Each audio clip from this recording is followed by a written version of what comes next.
అది love marriage కావటం వల్ల ఫోటోలు తీయటం అదంతా ఏమీ జరగలేదన్నమాట. మంచిగా వాయిస్ ఓవర్లు అయితే బడబడ చెప్తూనే ఉంటారు కంటిన్యూస్ గా. అదే ఎవరు పక్కన లేకపోతే నాకు ఆలోచనలు వస్తుంటాయి. వెళ్ళిపోము సిల్వర్ బటన్ రావడము, ఫస్ట్ మోనిటైజేషన్ అవ్వడము, ఫస్ట్ పేమెంట్ తీసుకోవడము, ఎలా ఉండేది ఇదంతా? 1 month కే మానిటైజేషన్ అయిపోయింది. ఇంకా కంటిన్యూగా. మీరిద్దరిది లవ్ మ్యారేజ్ అంటే ఇద్దరు ఇంత సైలెంట్గా ఉన్నారు, ఇద్దరు అసలు మాట్లాడుకోవట్లేదు. ఎలా పరిచయం ఇద్దరికి? క్లాసే అయినా కూడా చాలా మంది ఉంటారు కదా. ఫస్ట్ ఎట్లా పరిచయం అంటే నేను మా ఫ్రెండ్ మా ఇంట్లోనే ఉండేటప్పుడు తెలియక నేను టర్న్ అయినా. గ్రౌండ్ ఉంటుంది, గ్రౌండ్ దగ్గరికి రమ్మని ఫోన్ చేశారు. ఇచ్చింది అప్పటికి వచ్చి మీరు ఎందుకు ఇలా అమ్మని అడుగుతున్నారు, ఎందుకు ఊరికొచ్చాం ఇట్లా అది కానీ వాళ్ళ అమ్మ అప్పటికి కొట్టింది. నేను ఫస్ట్లోనే చెప్పిన దానికి. తెలిసిపోయిన తర్వాత మళ్ళీ వదిలేస్తే నా మీద బ్యాడ్ ఒపీనియన్ వస్తుందేమో అందరికీ. పెళ్ళి అన్నప్పుడు ఎవరు చేశారు? బంధువులు ఎవరు, ఎవరు ఉన్నారు అప్పుడు? లవ్ మ్యారేజ్ మేడం అది. ఇలాంటి టైంలో ఎప్పుడైనా మీ మమ్మీ నాన్న ఉంటే బాగుండట్లే ఏమైనా ఫీల్ అయ్యే వాళ్ళు, అంటే గుర్తు తెచ్చుకునే వాళ్ళు, వాళ్ళని మిస్ అవ్వడం అట్లా ఏమైనా ఉండేది అప్పుడు? ఇంత చిన్న ఏజ్లో ఇంత కష్టం ఎందుకు అని అనిపించేది. ఏం చేశారు? ఫినాన్షియల్గా ఇబ్బందులు ఏం రాలేదంటే డబ్బుల గురించి ప్రాబ్లమ్స్ ఏం లేకుండేనా? చేతిలో కొద్దిగా అమౌంట్ ఉన్నాయి, 2-3 నెలలకు జరుగుతుంది. మ్యారేజ్ అయినాక ఇప్పుడే ఖర్చులు పిల్లలు ఎందుకు, ఇప్పుడే చిన్న ఏజ్ కదా మనది, కొద్దిగా టైం తీసుకుందాం అనుకున్నాం. మన ఇల్లు గడవడానికి కష్టంగా ఉన్నప్పుడు మనం 3 పిల్లల్ని లేకపోతే 2 పిల్లల్ని, ఒక్క బాబునైనా సరే చాకగలమా, చూసుకోగలమా, ఇట్లాంటి క్వశ్చన్స్ వచ్చుంటాయి కదా. చాలా మంది అంటూ ఉంటారు. అయినా సరే ఒకరికొకరికి తోడు ఉండాలి, కష్టాలు చెప్పుకోవటానికి ఎవరో ఒకరు ఉండాలి కదా. ఇప్పుడు ఆయన ఒక్కడే. మీ అమ్మ నాన్న ఏం చేస్తారు? మమ్మీ ఏమో చిన్నప్పుడే నాకు 1 year ఉన్నప్పుడు చనిపోయింది. ఫాదర్ ఏమో నేను 9th ఎండింగ్లో. ఇంట్లో నేను ఒక్కరిని, మా నాన్న ఉంటే బాగుంటుండే. ఫైనాన్షియల్ అసలు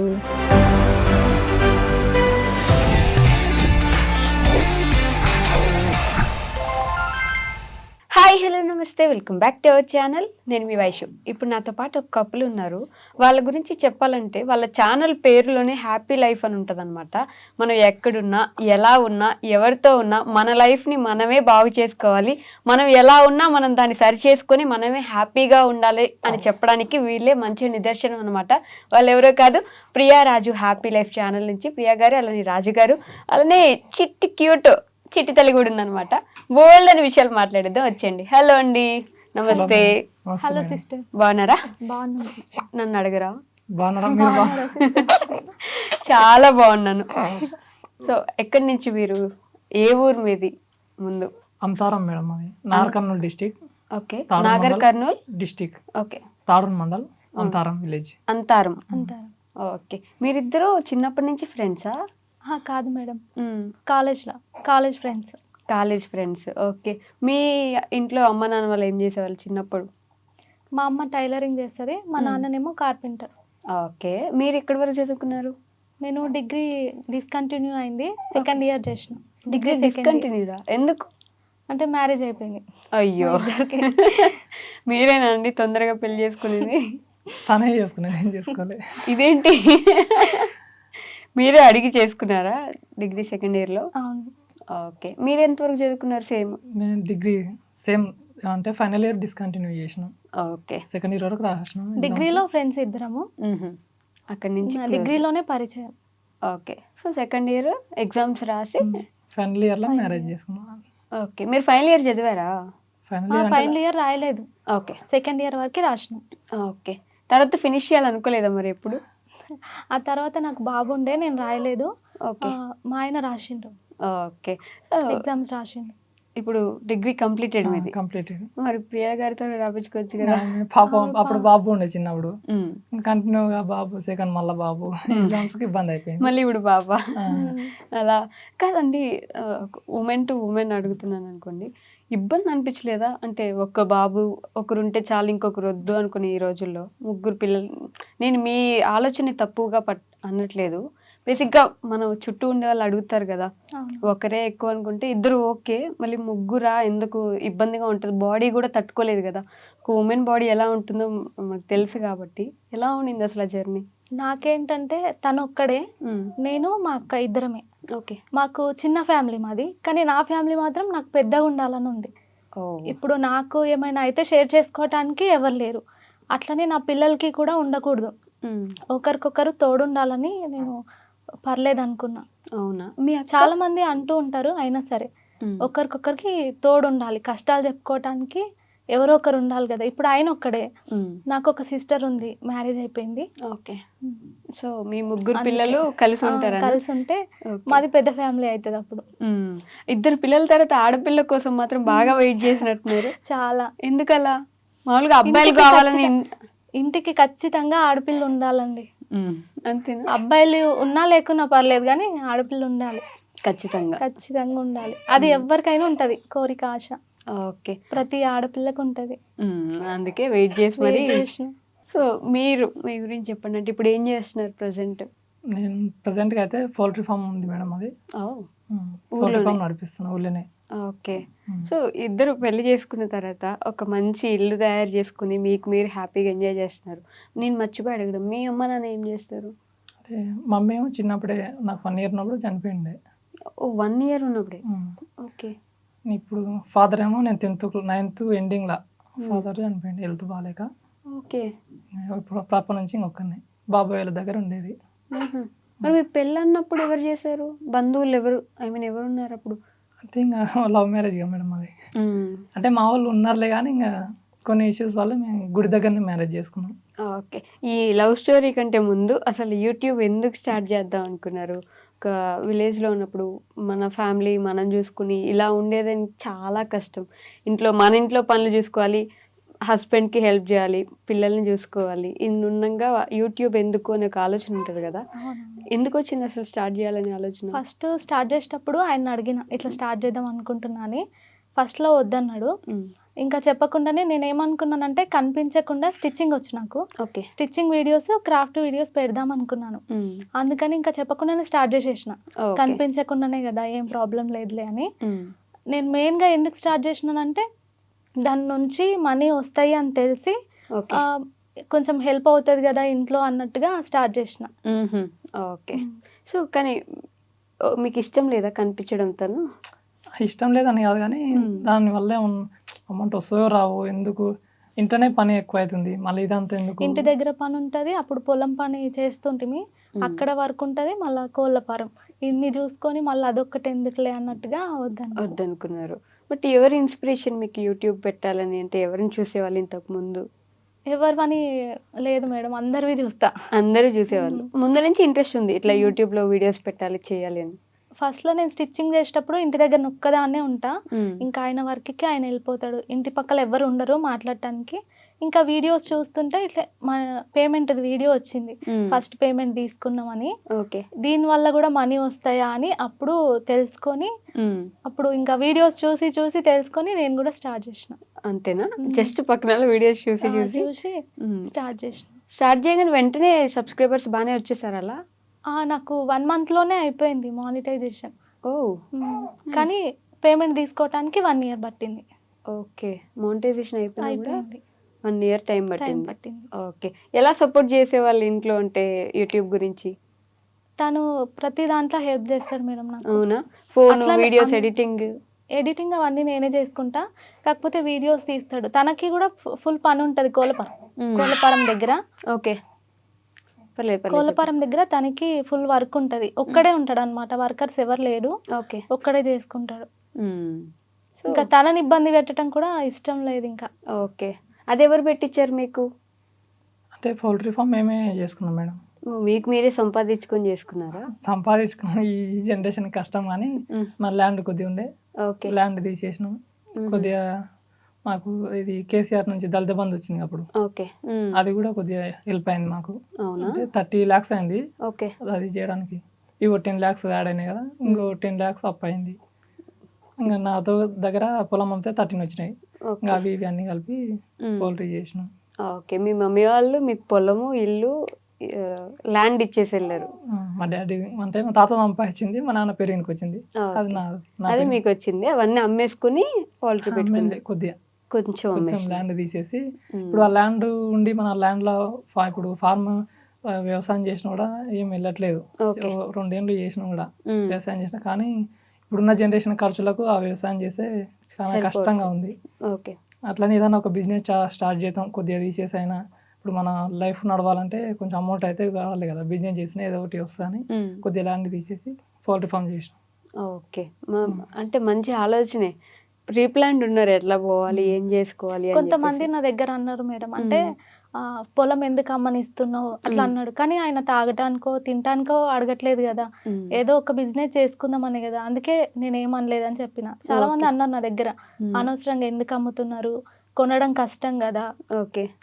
ఇంకోటి ఏంటంటే నేను ఇంటి దగ్గర ఒక్కదాన్నే ఉంటా. ఇప్పుడు ఏం వర్క్ చేసుకోవాలన్నా ఆయన వేరే విలేజ్కి కానీ వెళ్ళాల్సి వస్తుంది, నైట్ టైం రావాల్సి వస్తుంది, ఇంటి దగ్గర ఇబ్బంది అవుతుంది. అదే ఊర్లో అయితేనేమో తనకి ఫ్రీగా ఉంటుంది, మాకు కూడా ఇబ్బంది లేకుండా ఉంటుంది. మాకు సపోర్ట్ ఎవరు లేరు కాబట్టి. బట్ అట్లానే ఊర్లో plan ఫామ్ అంటే చేసుకున్నాం. నడుస్తుందా? ఐ మీన్ బిజినెస్ అంటే జరుగుతుందా? అది కంపెనీకి డీలింగ్ ఉంటుంది మేడం, కంపెనీకి డీలింగ్ ఉంటుంది. మనం వాళ్ళే ఇస్తారు చిక్స్, మొత్తం వాళ్ళ మెటీరియల్ వాళ్ళే ఇస్తారు, మనం దాంట్లో మెయింటెనెన్స్ చేసి మళ్ళీ వాళ్ళకి ఇచ్చేయాలి, తీసుకెళ్ళి మనకు అమౌంట్ ఇస్తారు అన్నట్లు. అట్లా మనం మెయింటెనెన్స్ చేసినందుకు బాగానే జరుగుతుందా? పర్లేదా? ఇప్పుడు పర్లేదు, కాకపోతే కొద్దిగా ఇబ్బంది ఉందిలే, కానీ ఇంకా ఇబ్బంది ఉందా? అంటే దాంట్లో బిజినెస్ లో కొద్దిగా ఇబ్బంది ఉంది. ఇంకా మనకు అన్ని వాటర్ సోర్సెస్ లేదు మాకు, ఓకే. దానివల్ల కొంచెం ఇబ్బంది ఉంది బిజినెస్ లో. అంటే వాటర్ కూడా మంచిగా ఉండాలి చిక్స్ కి. వాటికే వాటర్ ఉండాలంటే మీరు అసలు పొలం ఎలా చేసేవాళ్ళు? ఇంకా వాటికి కూడా వాటర్ దొరకట్లేదంటే పొలం అంటే ఇంకా వర్షానికే, ఇప్పుడు బోర్ లేదు, అందుకే నేను ఈ సైడ్ బిజినెస్ చేద్దామని ఇట్లా చేసిన. వ్యవసాయం వాటర్ ఉంటేనేమో వ్యవసాయం వాళ్ళకి చేయొచ్చు, వాటర్ లేవు కాబట్టి ఆ పంటలు వేసినా సగం వండవు వానలకు, అట్లా ఇబ్బంది అవుతుందని ఇది ఒక బిజినెస్ చేసిన. కానీ వ్యవసాయం అంత ఈజీగా ఎవరు వదిలిపెట్టరు కదా, ఫార్మింగ్ లో దిగిన అది కూడా చేస్తున్నాం మేడం, కాకపోతే దాంట్లో అంత బెనిఫిట్స్ ఉండవు, లాస్ వస్తుంటది, వాటర్ ఉంటేనే ఏదైనా చేసుకోగలం. అవును, అది లేదు కాబట్టి ఇబ్బంది అవుతుంది. వానకి ఆధారపడి చేస్తే అలా లాసెస్ వస్తాయి. పంట వాన వస్తేనే దానివల్ల బెనిఫిట్ ఉంటుంది అట్లానే. అలానే సైలెంట్ గా ఇంట్రోవర్ట్ లానే ఉంటారు. నేను సైలెంట్ గా ఉంటా, ఆయన మాత్రం బాగా కలిసిపోతాడు అందరి దగ్గర. కొంచెం కలిసిపోయిందంటే ఇంకా ఫ్యామిలీ లాగా కలిసిపోతాడు. ఓకే. నేను మాత్రం కాబట్టి ఏం మాట్లాడలేకపోతే. బట్ రోజు కెమెరాలు పట్టుకొని ఇక్కడ చేస్తుంటారు మీరు నేను videos. ఉన్నాను కదా మేడం వల్ల. మీరు అసలు పూర్తిగా కనిపించరా? ఎప్పుడో ఒక్కొక్కసారి కనిపించినా నేను బ్యాక్గ్రౌండ్ వాయిస్ ఇచ్చి అప్పుడప్పుడు డాన్సులు కూడా వేపిస్తారు కదండి. డాన్స్ మాత్రం ఆయననే వేపిస్తాడు, డాన్స్ చేయడానికి ధైర్యం వచ్చేస్తా? ప్రాక్టీస్ చేపిస్తాడు. ఒక గంట 2 గంటలు పడుతుంది ఒక డాన్స్ చేయాలంటే, పెద్ద ప్రాసెస్ అది, పెద్ద ప్రాసెస్. అంటే మేము చేయాలి, నేను చేయాలి, టైమింగ్ రాలే, అంతా టెక్స్ తీసుకుంటారు. మళ్ళీ మధ్యలో మా పిల్లలు వస్తుంటారు. యూట్యూబ్ స్టార్టింగ్ చేసినప్పుడు స్టిచ్చింగ్ అవి చేద్దాం అనుకున్నారు, దాని నుంచి మళ్ళీ లైఫ్ వ్లాగ్స్ వీటికి ఎప్పుడు మారిపోయారు? స్టిచ్చింగ్ చేద్దాం అనుకున్నప్పుడు ఏంటంటే అందరికి జనాలకి వెరైటీగా చూపించాలి. ఊర్లలో ఏంటుంటదంటే సింపుల్ గా కుట్టించుకుంటారు. అవును. ఇప్పుడు వెరైటీ ఏమన్నా కుట్టాలంటే నాకు నేనే ట్రై చేసుకోవాలి, కానీ నేను వేసుకోలేను.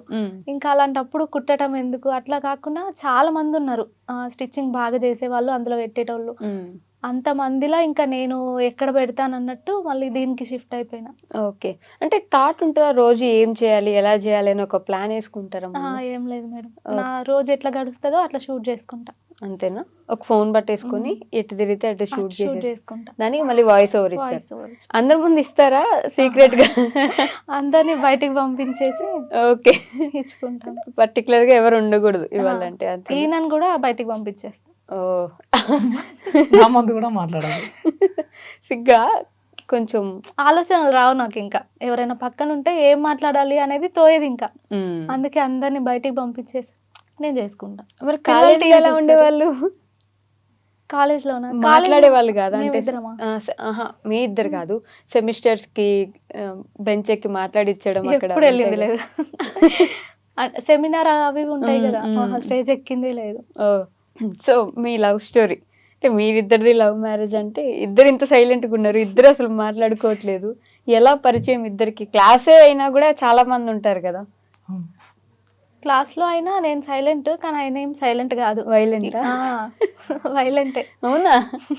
ఇంకా కొద్ది కొత్త కదా మేడం, ఇప్పుడు మీకు అర్థమవుతుంది. కానీ ఓకే. క్లాసులో కూడా కొద్దిగా స్టార్టింగ్ లో సైలెంట్ ఉండేవాడిని, ఇంకా రాంగ అందరు ఫ్రెండ్స్ అవుతుంటారు, అట్లా రచ్చ చేసేవాళ్ళు. గ్యాంగ్ ఉంటారు కదా మేడం, ఫ్రెండ్స్ ఉంటారు. ఇది మ్యాండేటరీ కదా కాలేజీలో, గ్యాంగులు ఉండాలి, ఆ గ్యాంగ్ లో మనం లీడర్ ఉండాలి, అరుచుకోవాలి, గోల చేయాలి. కాలేజీలో బంక్ చేసి వెళ్ళడం ఇట్లా అంతా ఉండేదా? మేము అప్పుడు అంటే మాపనారు సిటీకి కొత్త అప్పుడు మేము పల్లెటూరులో ఉండే. నేను ఇంతమందికి ఏమో స్కూలు ఇంటర్ కానీ హాస్టల్లో ఉండే బాయ్స్ మొత్తం గురుకుల రెసిడెన్షియల్. అక్కడ నుంచి డైరెక్ట్ ఇంకా కో ఎడ్యుకేషన్ ఇక్కడ వచ్చేటాలకి అమ్మాయిని చూడడం ఇదే ఫస్ట్ టైం. హాలిడేస్ ఇంటికి వెళ్తే తప్ప ఇంకా మళ్ళీ ఇంక డిగ్రీకి వచ్చినాక ఇంకా కో ఎడ్యుకేషన్ అయింది. ఇంకా అక్కడ నుంచి కొద్దిగా ఇంకా ఫ్రెండ్స్ అంతా సర్కిల్ పెరగడం, ఇంకా మధ్యలో పరిచయం కావడం. ఎట్లా పరిచయం అయింది మీరు చెప్పండి, అసలు ఎలా పరిచయం? అమ్మాయిలు అంత ఈజీగా భయపడతారు కదా బేసిక్ గా కాలేజీలో మాట్లాడాలన్నా. అసలు నాకు ఇప్పటికీ మా క్లాస్ లో ఎంతమంది ఉన్నారు ఏంటి అనేది కూడా తెలియదు. అవునా? అంత సైలెంట్ గా ఉండే అమ్మాయిని ఎలా పడేశారండి? ఫస్ట్ ఎట్లా పరిచయం అంటే నేను మా ఫ్రెండ్ మా ఇంట్లోనే ఉండేది అప్పుడు. అయితే ఇద్దరము క్లాస్ నుంచి ఇంటికి వెళ్ళిపోతున్నాము. ఆ టైంలో ఇద్దరు పేరు మళ్ళీ ప్రియానే. ప్రియా అని తనని పిలిచిండంట, కానీ నాకు తెలియక నేను టర్న్ అయినా. అది మా ఫస్ట్ మీట్. ఫ్రెండ్ ఓకే, మాకు పరిచయం లేదు. నన్నే అనుకొని నేను టర్న్ అయి మాట్లాడిస్తే షేక్ హ్యాండ్ ఇచ్చిండు. అప్పుడు ఫ్రెండ్స్ అయినాము. ఇంకా అప్పటి నుంచి కొద్దిగా పరిచయం. అబ్బా, అసలు ఆ రోజు మీరు తిరగకపోతే ఈమెతో మాట్లాడదామని ఆమెను పిలిచిన. డైరెక్ట్ మాట్లాడదామంటే కొద్దిగా భయం కదా. ఈమెతో మాట్లాడడానికి పిలిచారు ఆమెని. ఓకే, ఆ విషయం మీకు తెలీదు. డైరెక్ట్ మాట్లాడంటే కొద్దిగా భయం, ఏమనుకుంటారు అన్నట్లు. ఆమె ఫ్రెండ్, ఆమె కొద్దిగా ఫ్రెండ్ కదా అని ఆమె పిలిచిన. ఈమె వాళ్ళకింది, అమ్మాయి పలికింది. అప్పుడే ఫస్ట్ మాట్లాడుకోం. అమ్మాయి ఇంకా ఆ రోజు రిలాక్స్, అమ్మాయి మాట్లాడేసిన ఈ రోజు. అంటే ముందు నుంచే మీకు ఇష్టం ఉండేదా? తన క్లాస్ లో చూస్తా ఉండేవాళ్ళ? అంటే ఫస్ట్ మేము స్టార్టింగ్ క్లాస్ లో ఫస్ట్ మేము వెల్కమ్ ఫస్ట్ రోజు జాయిన్ అవుతాం కదా, ఆ రోజే చూసిన. ఇది మ్యాండేటరీ కదా, క్లాస్ లో ఎవరున్నారు, ఎంతమంది అమ్మాయిలు ఉన్నారు, ఏ అమ్మాయి నాకు నేను లైన్ వేయాలని చెప్పి ముందే మాట్లాడుకుంటారు కదా. అయితే ఆ రోజు వీళ్ళు ఇద్దరు ముగ్గురు ఫ్రెండ్స్ తీసుకొని వచ్చింది. కొద్దిగా సిగ్గుపడుకుంటే ఎట్లా క్లాసులకు రావాలంటే బాయ్స్ అందరు ఉంటారు కదా, కొంచెం మాట మీద వచ్చింది. వాళ్ళ ఫ్రెండ్స్ వచ్చి కూర్చోబెట్టిపోవడం మేము చూసినాం. అబ్బా ఈమె మామూలుగా అందరైతే ఒకరు వచ్చి ఎవరి ప్లేస్ వాళ్ళు కూర్చొని ఉంటారు. ఈమె ఇద్దరు ముగ్గురు వచ్చి కూర్చోబెట్టి ఏం కాదు అది అని చెప్పి ఇద్దరు ముగ్గురు తీసుకొచ్చి కూర్చోబెట్టారు. అంటే మేము కాలేజ్ నుంచి ఫ్రెండ్స్ ఉన్న వాళ్ళు ఉన్నారు, కాకపోతే వేరే వేరే గ్రూప్స్ తీసుకున్నారు. ఓకే, నాది కూడా గర్ల్స్ హై స్కూల్ గర్ల్స్ కాలేజే. నేను కూడా ఫస్ట్ టైం ఎక్కువ ఎడ్యుకేషన్, ఇంకా కొంచెం భయపడుతుండే. అట్లా ఫ్రెండ్స్ అందరు వచ్చి కలిసి మాట్లాడేసి వాళ్ళ క్లాస్కి వెళ్ళిపోయేవాళ్ళు. అందుకు తీసుకొచ్చి కూర్చోబెట్టారంటండి. పాపం పర్టికులర్ గా ఏం తీసుకురాలేదంట.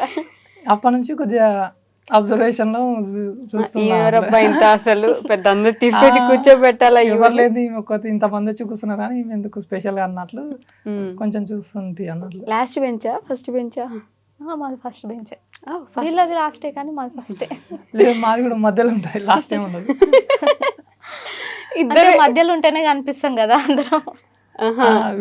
వీళ్ళ బెంచ్ కి కొద్దిగా ఇంకి సెంటర్ లో సెకండ్ బెంచ్ థర్డ్ బెంచ్ ఉంటున్నాయి, మా ఫోర్త్ బెంచ్ అట్లా సైడ్ కి ఉంటున్నాయి. అట్లా కూర్చొని ప్లేస్ ఎత్తుకొని కూర్చొనే వల్ల ఎక్కడ కూర్చుంటే కనిపిస్తుంది అని చెప్పి అక్కడ కూర్చొని చూసుకుంటూ, అంటే క్లాసులు కూడా వినేటోళ్ళం కానీ ఎప్పుడన్నా చూడాలి చూసుకుంటూ ఉండేవాళ్ళు. మధ్యలో ఎప్పుడైనా క్లాస్ వినేవాళ్ళు కదా. గొడవలు అవుతుండేనా కాలేజీలో బాగా? అవుతుండే, మనం ఒకసారి క్లాసులో కూడా అయిన ఉండే. అవునా? అప్పుడు మా క్లాస్లో నేను సిఆర్ అన్నా, డిగ్రీ ఇంకా సిఆర్ అంటే. అమ్మో, సిఆర్ కూడానా? ఫస్ట్ లో వేరే వాళ్ళ లేడీస్ ఉండే. అయితే ఇంకా లేడీస్ వాళ్ళు ఏందో ఇంకా మా క్లాస్లో అందరికి ఆమె నచ్చకనా, ఆమె పెట్టే రూల్స్ నచ్చక మేము ఆపోజిట్ అయినాం అన్నట్లు. అయితే ఇంకా అందరు ఉండి నాకు ఓటేస్తే నేను సిఆర్ అయినా. అబ్బో, సిఆర్ అయినాక పడిపోయారా మీరు? అప్పుడు ఇంకా సారు ఏదో లెసన్ చెప్తున్నాడు, ఇంగ్లీష్ తెలుగు సారు. చాలా ఫన్నీగా కామెడీగా ఉంటారు సార్. తెలుగు వాళ్ళందరూ అంతే మంచోళ్ళు, కామెడీగా లెసన్స్ చెప్తాం. అదే లాస్ట్ బెంచ్ లో వేరే వాళ్ళు లోకల్ అక్కడ మహబూబ్నగర్ లోకల్ వాళ్ళే ఏదో అల్లరి చేసుకుంటున్నారు. సార్ పోయినాక ఎందుకు నేను సిఆర్ కదా ఎందుకు ఇట్లా అల్లరి చేస్తున్నారు అది అని నేను కొద్దిగా సీరియస్ అయినా. వాళ్ళు లోకల్ వాళ్ళు కదా జరంగా, అంటే మాది వేరే పల్లెటూరు నాకు తెలుసు, ఇంకా ఎందుకు ఎక్స్ట్రా చేస్తున్నాం అన్నట్లు కొద్దిగా మీనికి వచ్చేసింది. అప్పుడు కొద్దిగా లొల్లు అయింది, ఇష్యూ అయింది, ఫైటింగ్ కూడా అయిన ఉండే. వీళ్ళు పక్కన బెంచే కదా, ఫైటింగ్ కూడా అయిన ఉండే. మేము పోయి వీళ్ళ మీద పడుకోమా అంటే ఫైటింగ్ లా ఇంకా కొద్దిగా బెంచ్లు ఉంటాయి కదా. అప్పుడు చూసి రౌడీ అమ్మ అసలు ఎందుకు నేనేమో సైలెంట్, ఆయనేమో వైలెంట్ అనుకున్నా. ఆ, ఎందుకు మనకు వచ్చిన బాధ దూరంగా ఉండాలి అనుకున్నారా? ఆ గొడవ ప్రిన్సిపాల్ దగ్గర పోయింది. మళ్ళీ క్లాస్లో ఉన్న వాళ్ళు ప్రిన్సిపాల్ కంప్లైంట్ ఇస్తే వాళ్ళు వచ్చి ఆ అబ్బాయినే సార్ తిట్టినాను అట్లా. ఇంకా లెసన్ చెప్తే ఇట్లా డిస్టర్బ్ చేసినందుకు అన్నా సార్ అంటే సరే అని ఊకుంచిన ఆయన. వాళ్ళ లోకల్ కదా మేడం, వాళ్ళ ఫ్రెండ్స్ దొరకడానికి వెళ్ళిపోయినా అన్నట్లు. అప్పటికే సార్ కంప్లైంట్ వెళ్ళింది, వాళ్ళని పిలిచి ఇంకా లొల్లి పెద్ద కాకుండా గొడవ ఆపేసినారు అక్కడితోటి. ఓకే, ఎట్లుండేది వీళ్ళు గొడవలు వేసుకుంటుంటే మీకు ఇటు సైడ్ అమ్మాయిలకి? ఎప్పుడు వీళ్ళు రౌడీలు? చాలా వరకు అమ్మాయిలే కంప్లైంట్ ఇచ్చారు ఇట్లా గొడవ పడ్డారని. అట్లనే తెలిసింది ప్రిన్సిపాల్. మీరు కూడా ఇచ్చారా కంప్లైంట్? నేను పోలే. నేను రావటం, చదువుకోవటం, తినటం, వెళ్ళిపోవటం అంతేనా? అంత టాపరా మీరు బాగా? ఏం లేదు, అట్లనే ఏం లేదు. టాపర్ కాదు, ఫస్ట్ బెంచ్ ఎందుకు కూర్చుంటున్నారు మరి? టాపర్ కాకపోతే వెనక్కి కూర్చోవాలి కదా నాలాగా. మా ఫ్రెండ్స్ కొంచెం చదివేటోళ్ళు ఉండే, ఇంకా వాళ్ళతోనే ఉంటుంది. నేను అట్లని చదవనని కాదు, నేను కూడా చదువుకునేదాన్ని. ఒక 70% వస్తుంది అంతేనా? మీరు? నేను టాపరే మేడం. ఆవిడ కూడా ఆశ్చర్యపోయారు చూసారా? అట్లా అనుకుంటే 10th లో నాకనే తక్కువనే. టాప్ లో రావాలనే చదివినా కానీ రాకపోయింది మేడం. రాకపోయారు. ఎన్ని మార్క్స్ వచ్చాయి మీకు 10th లో? అప్పుడు గ్రేడ్ ఉండేదేమో కదా? 8.3 నాకు వచ్చింది. మీకు? నాకు 8.8. అంటే నేనే టాపర్. వాళ్ళు చూసి లేడీస్ కి జర చూసి రాసినా కూడా అట్లేం ఉండదు. 10th క్లాస్ లో మళ్ళీ నాది ఫస్ట్ బెంచ్, ప్రతిసారి ఫస్ట్ బెంచ్. ఎగ్జామ్స్ గా అదిగో పాపం కష్టపడి రాశారంట. ఫిజిక్స్ ఎగ్జామ్ రోజు అయితే ఇంకా నేను ఫెయిల్ అయిపోతాను ఏడుకుంటా పోయిన ఇంటికి. పాస్ అయిపోయినా. పాస్ అయిపోయినారా? అట్లా వదిలేసినారు. మీకు ఇన్ని 8.3. ఇంటర్లో ఎంపీసీయా?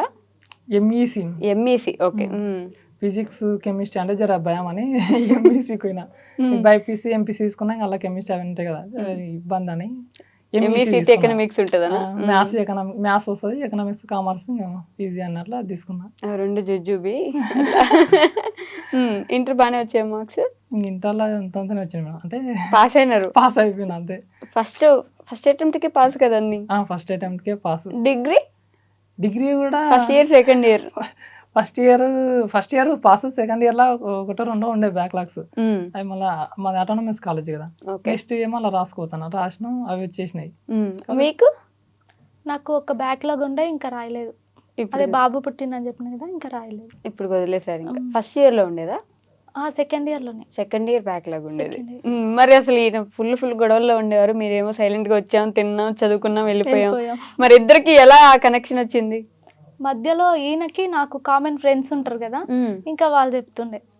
అంటే నేనేమనుకుంటుంటే, అంటే కొంచెం వైలెంట్గా ఉన్నాడు కదా, ఎందుకులే అన్నట్టు దూరం ఉంటుండే. వాళ్ళు ఏం చెప్తుండే అంటే, ఇప్పుడు పేరెంట్స్ ఉన్న వాళ్ళే సరిగ్గా లేరు, తనకు పేరెంట్స్ లేరంటే ఇంక ఇట్లనే ఉంటారు కదా, అది ఇది అని మధ్యలో ఉన్న వాళ్ళు చెప్తుండే. అట్లా చెప్పి దగ్గర చేసిరు. ఇంప్రెస్ అయ్యేలా చేసి. అది కూడా నిజమే కదా మేడం, ఈ రోజుల్లో పేరెంట్స్ ఉన్న వాళ్ళే సరిగ్గా ఉండట్లేదు, ఇంకా పేరెంట్స్ లేరంటే ఇంకా అట్లనే ఉంటారు కదా. ఎలా అట్లా అంటే? కొంచెం వైలెంట్ గా గొడవలు వేసుకుంటూ. ఓకే, మీరు కొంచెం వైలెంట్ గా ఉన్నప్పటికీ మంచోడేనా?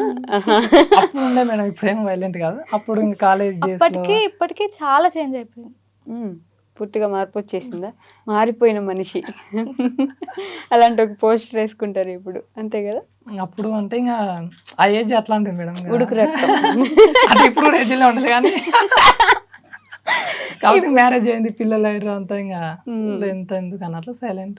కానీ అన్ని తొందర జరిగిపోయినట్టున్నాయి కదా. ఎవరు ప్రపోజ్ చేశారు ఫస్ట్? మరి నేనే చేసిన. ఆలోచించి చెప్తున్నారు ఏంటి ఇప్పుడు? అంటే నేనే చేసిన. మీరు కూడా వెయిట్ చేస్తున్నారు కదా ఆయన చెప్పాలని చెప్పేసి. ప్రపోజ్ చేయకముందు చాటింగ్ చేస్తుండే, మెసేజ్ చేస్తుండే, ఇంకా అట్లా పరిచయం అయిన తర్వాత ప్రపోజ్ చేసింది.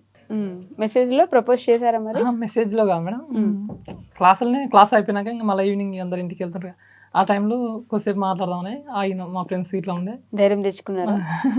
మా ఫ్రెండ్స్ తోటి ఒప్పించి ఆగకుంటుండే వెళ్ళిపోతుండే. మీ ఫ్రెండ్స్ ఒప్పించారా ముందు? అంటే వీళ్ళ ఫ్రెండ్స్ ఉంటారు కదా, వాళ్ళు నాకు ఫ్రెండ్స్ అన్నట్లు కొద్దిగా ఫ్రెండ్స్ అయ్యారు. వాళ్ళ నుంచి మేము ఇంకా ఆగమని, కొద్దిగా మాట్లాడాలి ఆగమని అంటే ఆగకుండా 2-3 రోజులు అట్లే ఆగకుండా వెళ్ళిపోతుంది, ఏం మాట్లాడతాం అన్నట్లు. ఆగంగా వాళ్ళని అడగంగా, వాళ్ళు ఈమెను అడగంగా ఒకరోజు ఆగి ప్రపోజ్ చేసినాక ఇంకేమనకుండా వెళ్ళిపోయింది. అంతే, ఏమనలేదు, చెప్పలే. తిరిగి ఆన్సర్ ఇవ్వలేదా? ఏం చెప్పలేదు, వెళ్ళిపోయినా. పాపం అండి, ఆ రోజు నైట్ అంతా ఇంకా 100 అనుకొని ఉంటారు మైండ్లో. ఇంటికి వెళ్ళిపోయారు. ఇంటికి వెళ్ళిపోయినాక మెసేజ్ పెట్టిన, ఎందుకు రిప్లై ఏమని చెప్పకుండా వెళ్ళిపోయినా అంటే, ఇదే మాట డిగ్రీ అయిపోయిన 3 ఇయర్స్కి చెప్పు అని నేను చెప్తుంది. అప్పటి వరకు నీ లవ్ ఇలాగే ఉంటుందా, అప్పుడు చెప్పాను అన్నది. మంచి పాయింట్. అయితే ఉంటుంది అని నేను ఉంటుంది, ఖచ్చితంగా ఉంటా అని నేను చెప్తున్నా. కానీ నేను నమ్మను. అరే డిగ్రీ వరకు ఇలాగే ఉండు, ఫ్రెండ్స్ లాగా ఉండు, డిగ్రీ తర్వాత చూద్దాం, అప్పుడు ఇలాగే నువ్వు లవ్ చేస్తున్నావు అంటే అప్పుడు మ్యారేజ్ చేసుకుని డిగ్రీ అయిపోయినా కానీ అన్నది. సరే అని చెప్పిన. ఇంకా మధ్యలో ఇంకా కొన్ని ఇష్యూస్ వల్ల వాళ్ళ పేరెంట్స్కి తెలవడం. ఓకే, తెలిసిపోయిందా మధ్యలో? ఫస్ట్ ఇయర్లో నేను ప్రపోజ్ చేసిన, లాస్ట్ వరకు అంటే డిగ్రీ అయిపోయే వరకు ఒక కాన్సెప్ట్, మేము డిగ్రీ అయిపోయినాక మ్యారేజ్ చేసుకోవాలి. ఓకే, మమ్మీకి ఫస్టే తెలుసు అన్నట్లు. ఓకే, వాళ్ళ మమ్మీ తెలిసినాక ఫోన్ చేసి ఒకసారి నాతో మాట్లాడింది. మాట్లాడినాక నేను ఇంకా సరిగా మాట్లాడుకుని ఫోన్ కట్ చేసిన. మీరు ఎందుకు సరిగా మాట్లాడలేదు? ఆవిడ అంటే మాకు భయం అయింది, ఇంకా వాళ్ళు ఏమేమి అనుకుంటారు, ముందుకేమో ఇంటర్ క్యాస్ట్ మ్యారేజ్, మ్యారేజ్ కాదు ఇంటర్ క్యాస్ట్ అన్నట్లు వాళ్ళు కొద్దిగా ఎందుకు ఇట్లా చేస్తారు అని అన్నది. ఇద్దరిది వేరు వేరు క్యాస్ట్. ఓకే, అందువల్ల ఒకరోజు సడన్ గా ఇంకా వాళ్ళకి తెలిసిన వాళ్ళు ఎవరినో ఇట్లా తీసుకొని వచ్చింది 10 మంది దాకా గ్యాంగ్ని. వచ్చినాక నాకు ఫోన్ చేసిరు, ఇట్లా మా గ్రౌండ్ ఉంటుంది, గ్రౌండ్ దగ్గరికి ఇక్కడ రమ్మని ఫోన్ చేసిరు. నాకు అప్పటికి అర్థం ఇట్లా వీళ్ళు వచ్చినట్టు ఎవరు వేరే వాళ్ళు చెప్తే సరే అని మా ఫ్రెండ్స్ ఇట్లా నాతో పాటు వస్తుంటారు. మా అంటే మొత్తం పరిచయమైన కాలేజ్లో మా సీనియర్స్ జూనియర్స్ మంచి గ్యాంగ్ ఉండేది. నేనేం చేసిన, వాళ్ళ దగ్గరికి అందరిని తోలుకొని వెళ్తే నేను బ్యాడ్ అయిపోతా అనుకుని, సరే ఎంత భయపడటం కాదు, ఒకరిని వస్తాను నేను ఒక్కనే వెళ్ళిపోయినా. మీరున్నారు అప్పుడు అక్కడ? ఈమె నా ఇంకొచ్చిన తర్వాత నన్ను ఇట్లా తోలుకోవేరు పిలిచిరు అని ఈమె ఇంకా తర్వాత వచ్చింది. అప్పటికి వాళ్ళు పిలిచి ఇంకా అది చెప్పుకో, ఎందుకు నీకు ఇవన్నీ ఏం చేస్తారు అది అని, అది ఇది చదువుకోమని పంపిస్తే మీరు చేసేది కాలేజీలో వార్నింగ్ ఇస్తారు అన్నట్లు. ఇంకా వాళ్ళమ్మ వాళ్ళ తోలుకొచ్చిన వాళ్ళు అందరు వార్నింగ్ ఇస్తే నేను ఇంకేం అనలే. ఏమి వచ్చింది అప్పటికి వచ్చి, మీరు ఎందుకు వీళ్ళ అమ్మని అడుగుతున్నా, ఎందుకు తోలుకొచ్చాం ఇట్లా అది కానీ వాళ్ళమ్మ అప్పటికి కొట్టింది. నేను ఎందుకు నీకేమైంది, పిలిస్తే వాళ్ళని పిలిస్తే నీకేమైంది, మిమ్మల్ని కొట్టారా, ఎందుకు నీకేమైంది వాళ్ళతో ఆయనతో మాట్లాడతా అని సీరియస్ అయింది. సీరియస్ అయినాక మా వాళ్ళ ఫోన్ తీసుకొని మా వాళ్ళకి ఫోన్ చేయడం, మా బాబాయ్ వాళ్ళకు ఫోన్ చేసి మేము కూడా ఇట్లా చేస్తున్నాం కాలేజీలో అని చెప్పిరు అన్నట్లు. నాకు అంటే ఇంకా మా బాబాయ్ వాళ్ళని ఇబ్బంది పెట్టడం నాకు ఇష్టం లేదు. ఇంకా నేను ఇట్లా వాళ్ళతో ఉండడమే ఎక్కువ. నేను ఇట్లా చేస్తున్నా అని తెలిసి, అరే వీడు చదువుకోమంటే మళ్ళీ ఇదోటి ఇష్యూ చేసిండు ఏమనుకుంటారు అని నాకు అదో టెన్షన్ అయిపోయింది ఎక్కువ. అంటే పేరెంట్స్ ఉంటే ఒకటి, ఇప్పుడు పక్కన వాళ్ళు బాబాయ్ వాళ్ళు ఎంత బాబాయ్ అయినా సరే మనకు కొంచెం ఒక భయం ఉంటది కదా, వాళ్ళ దగ్గర ఎందుకు ఇబ్బంది. పేరెంట్స్ తెలిస్తేనే అరే వాళ్ళు అయితే ఏమనుకోరు, అదే వీడు ఇట్లా చేసిన అనుకోరు. బాబాయ్ వాళ్ళు ఏంటంటే, అరే నా వల్ల మా బాబాయ్ వాళ్ళని ఇబ్బంది ఎందుకు పెట్టడం అనిపించి ఇంకా నేను నా ఫోన్ గుంజుకున్నారు వాళ్ళు. వీళ్ళ వాళ్ళ అమ్మ తీసుకొచ్చి వేరే వాళ్ళు గుంజుకొని ఫోన్ ఇస్తలేరు అసలు. మా వాళ్ళ నెంబర్ తీసి మా బాబాయ్ వాళ్ళకి ఫోన్ చేయడం అది చేసి మాట్లాడారు. అప్పుడు మీ బాబాయ్ వాళ్ళు ఇబ్బంది పడ్డారా, ఏమన్నా అన్నారా? ఇబ్బంది ఏం మళ్ళీ ఫోన్ చేసి ఇట్లా చెప్పారు, సరే నాకు ఇస్తే నేను ఫోన్ ఇంటికి రాను అని నాకు చెప్పారు అన్నట్లు. ఎందుకు అట్లా చేస్తే ఇంటికి రాను అన్నారు. ఇంకా తర్వాత కొంచెం మాట్లాడిన తర్వాత ఇంకా ఫోన్ ఇప్పించుకున్నా. లాస్ట్కు అడగంగా వాళ్ళు వార్నింగ్ అవి ఇచ్చి ఫోన్ ఇచ్చారు, వదిలేయమని చెప్పి. అంతే కదా, బేసిక్గా పేరెంట్స్ అంతే ఉంటారు, ఉండాలి, తప్పులేదు, అంతే కదా కాదా? అంతే మేడం. అంటే ఎవరైనా ఫస్ట్ లో ఇంకా అట్లనే చేస్తారు, వెంటనే తీసుకోబొమ్మా అని ఇవ్వలేరు కదా, ఎవరెవరికి అట్లా పంపించాం కదా ఇంట్లో నుంచి. సరే ఏం మాట్లాడను అది అని చెప్పి వచ్చేసిన. ఓకే, ఇంక ఈమె ఆ నుంచి ఇంకా వాళ్ళు వెళ్ళిపోయారు, ఈమె కూడా క్లాస్కి వచ్చేసింది. ఇంకా ఏడ్చుకుంటా కూర్చున్నా వచ్చి, అంటే మా వాళ్ళకి వదిలేస్తాను ఎందుకు చెప్పినావు,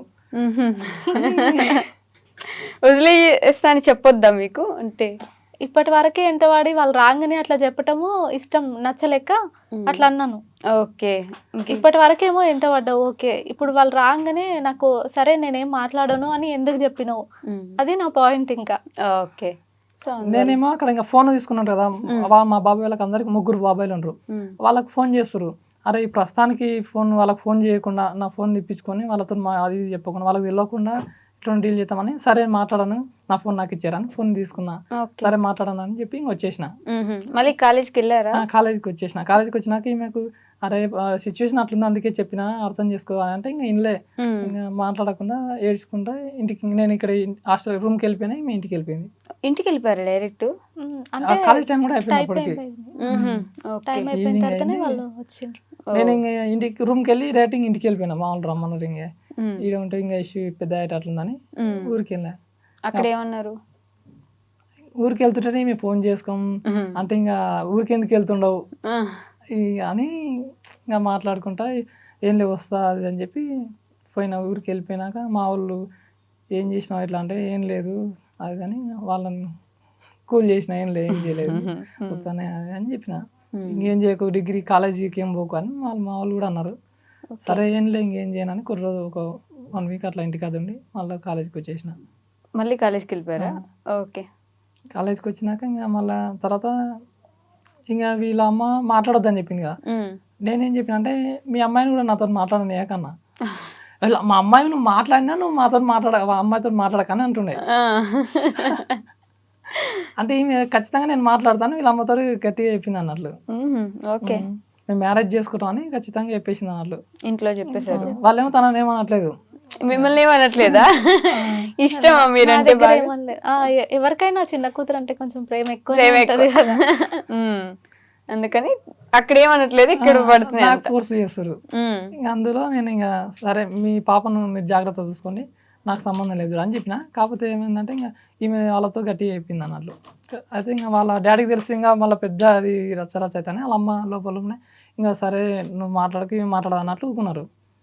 ఇంకా తర్వాత మా ఇంక ఎట్లనో వాళ్ళ డాడీకి తెలిసిపోయింది అన్నట్లు. వాళ్ళ డాడీ ఫోన్ నాకు డిగ్రీ ఫైనల్ ఇయర్ స్టార్టింగ్లో అనుకుంటా. ఓకే. ఇంకా అప్పటికి పెద్ద పెద్ద ఇష్యూలు అయినా నేను రూమ్ కూడా తీసేసిన. రూమ్ ఉండే నేను రూమ్లో ఉండేంటి. ఆ రూమ్ కూడా తీసేసి నేను ఇంకా హాస్టల్లో ఉన్నా. ఇంక రూమ్లో ఉంటే ఇదంతా మా ఫ్రెండ్స్కి ఇబ్బంది అవుతుంది, వీళ్ళతో పాటు ఎవరెవరు ఉన్నాను వాళ్ళకి ఫోన్ చేసుకోము వీళ్ళ డాడీ. ఓకే. అట్లా నేను హాస్టల్ ఉన్నా. హాస్టల్ ఉంటే రోజు ఫోన్ చేసి అది ఇది తిట్టేవాడు అన్నట్లు ఇట్లా ఎందుకు చేస్తారని. ఇంకొక రోజు నేను ఇంకా ధైర్యం చేసుకొని అవును మేము మ్యారేజ్ చేసుకుంటాం అని నేను డాడీ చెప్పేసిన. ఇంకా అప్పటి నుంచి నాకు ఫోన్ చేయలే వీళ్ళ డాడీ. ఓకే. ఫోన్ చేయలేదు. ఇంకా ఒకరోజు తను ఇంకా నేను ఊరికి వెళ్ళిపోయిన తర్వాత కొన్ని ఎగ్జామ్స్ అయిపోయినాయి. ఫస్ట్ లో ఏంటంటే మా నాన్న చేస్తా అన్నారు. కాకపోతే ఈయన ఊరికి వెళ్ళిన తర్వాత ఒక్కరిని వచ్చి మాట్లాడమను నేను చేస్తా అన్నారు. కానీ వాళ్ళ వాళ్ళు పంపించడానికి భయపడ్డారు. ఇంకా అవి ఇవి ఇష్యూస్ జరుగుతున్నాయి కదా, మళ్ళీ నువ్వు పోయిన తర్వాత నిన్ను ఏమైనా చేస్తే ఏంది అన్నట్టుగా భయపడి ఈయనను పంపించలేదు. మా వాళ్ళు ఏంటంటే ఒక్కరిని వచ్చి మాట్లాడమను మేము చేస్తాం అట్లా ఆయన మా నాన్న అన్నాడు. ఓకే. కానీ భయం వేసిందా మీకు? ఈయన వస్తానా వాళ్ళు పంపించలేదు, వాళ్ళ బాబాయ్ వాళ్ళు. ఇలాంటి టైంలో ఎప్పుడైనా మీ మమ్మీ నాన్న ఉంటే బాగుండట్లే ఏమైనా ఫీల్ అయ్యే వాళ్ళ, అంటే గుర్తు తెచ్చుకునే వాళ్ళ, వాళ్ళని మిస్ అవ్వడం అట్లా ఏమైనా ఉండేది అప్పుడు? అంటే అట్లాంటి టైంలో ఏమనిపించదు. కాకపోతే కొద్దిగా ఎప్పుడన్నా ఈ అమౌంట్ దాని విషయంలో కానీ ఏదన్నా ఏదున్నా మీరే చూసుకోవాలి, ఎంతైనా మీకు మీరే ఉంటారు ఇలాంటి ఆలోచన. టైంలో నా దగ్గర అంటుండే కూడా, అంటే వేరే వాళ్ళ పేరెంట్స్ ఫాదర్స్ కానీ ఏమైనా ఇప్పిస్తారు కదా, మా నాన్న ఉంటే ఇది ఇప్పిస్తుండే, మా నాన్న ఉంటే అది ఇప్పిస్తుండే, అట్లా చూసుకుంటుండే అని నా దగ్గర అంటుండే. మిస్ అవుతారు కదా కొంచెం. చాలా మిస్ అవుతాడు. వాళ్ళ ఫాదర్ని అయితే ఇంకెక్కువ మిస్ అవుతాడు. అవునా? ఆయన కొంచెం ఒక 10 years వరకు ఉన్నారు కదా మీకు? 15 years వరకు అంటే నా 9th క్లాస్ కదా, 14-15 years వరకు ఉన్నారు. ఆ తర్వాత బాగాలేకుండా వచ్చిందా హెల్త్ ఆయనకి? హెల్త్ కొద్దిగా బాగాలేకుండే. ఇంకా నా 9th క్లాస్ అయిపోయింది, సమ్మర్లోనే డాడీ చనిపోయిండు. అప్పటి నుంచి ఇంకా అప్పుడు కూడా ఇంకా హాస్టల్లోనే ఉన్నా. హాస్టల్లోనే చదివేది. ఇంటర్ కూడా హాస్టల్కి వెళ్ళిపోయినా. ఇంటర్ అయిపోయినాక ఇక డిగ్రీకి వచ్చినాక ఇంకా ఖర్చులు ఏమైనా ఉంటే బాబాయ్ వాళ్ళు ఇచ్చేది. ఓకే. రూమ్ రెంట్ కానీ దానికి దీనికి వాళ్ళు చూసుకునేవాళ్ళు. వాళ్ళు చూసుకునేవాళ్ళు. మరి పెళ్ళి ఎలా చేసుకున్నారు తర్వాత? పెళ్ళప్పుడు తను చాలా ఇబ్బంది పెట్టినండే. అంటే వాళ్ళ బాబాయ్ వాళ్ళకి ఇష్టం లేక తను కొంచెం ఇబ్బంది పెట్టినండే. మా బాబాయ్ వాళ్ళు ఇట్లా అంటున్నారు ఏం చేద్దాం, వాళ్ళ పేరెంట్స్ని అయితే ఎదిరించైనా రావచ్చు, కానీ ఇన్ని రోజులు మేము చూసుకున్నాము అయినా కూడా మా మీద మర్యాద లేకుండా వెళ్ళిపోతున్నాడు అన్నట్టు వాళ్ళు ఫీల్ అవుతారని ఈయన కొంచెం వెనకడుగేసిండు. కానీ తర్వాత ఇంకా నేను కొంచెం ఫోర్స్ చేయటం వల్ల ఒప్పుకున్నాడు. మీరు ఎందుకు ఫోర్స్ చేశారు మరి? నేను ఫస్ట్లోనే చెప్పిన తనకి 3 years ఆగి అప్పటికి లవ్ ఉంటే చేసుకుందామని. కానీ అప్పటి వరకే అందరికీ తెలిసిపోయింది. ఓకే. తెలిసేటట్టు చేసుకున్నాం ఇంకా. తెలిసిపోయిన తర్వాత మళ్ళీ వదిలేస్తే నా మీద బ్యాడ్ ఒపీనియన్ వస్తదేమో అందరికి, ఇట్లా కలిసి తిరిగిరు వదిలేసుకున్నారు, ఇట్లాంటిది ఏమైనా వస్తదేమో అన్నట్టు చేసుకుందామని పట్టుబట్టిన నేను. అందుకే గట్టిగా అందరికి తెలిసింది, అయిపోయింది. మా ఫ్యామిలీలో కూడా, మా ఇంట్లో వరకే కాదు అందరికీ తెలుసు.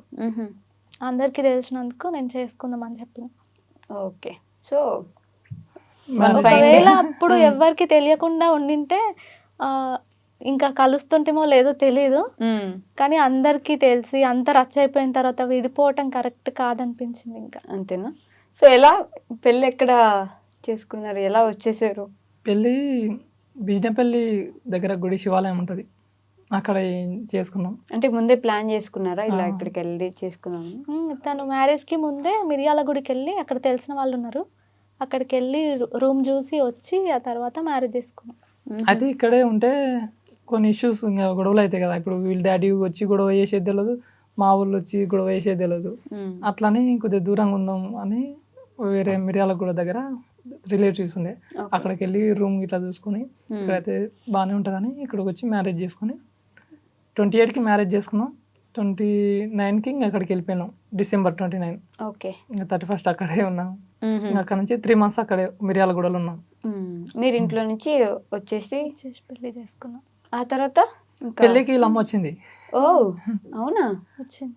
వాళ్ళ డాడీకి చెప్పలేదు అన్నట్లు. ఇంకా వాళ్ళ డాడీ ఏంటంటే అప్పుడే చేస్తా అంటుండు, తర్వాత మళ్ళా చేసేప్పటికే మళ్ళీ మార్చుకుంటుండు ఒపీనియన్. ఆడికి వచ్చినా కూడా ఒక్కడొచ్చి మాట్లాడతలేడు కదా, నేను ఎందుకు చేయాలన్నట్టు ఆయనకు ఉండే. ఓకే. బట్ అమ్మ వచ్చారు, వచ్చింది, దగ్గర నుండి చూసుకున్నారు. ఇప్పుడు ఓకేనా, పర్లేదా ఇంట్లో?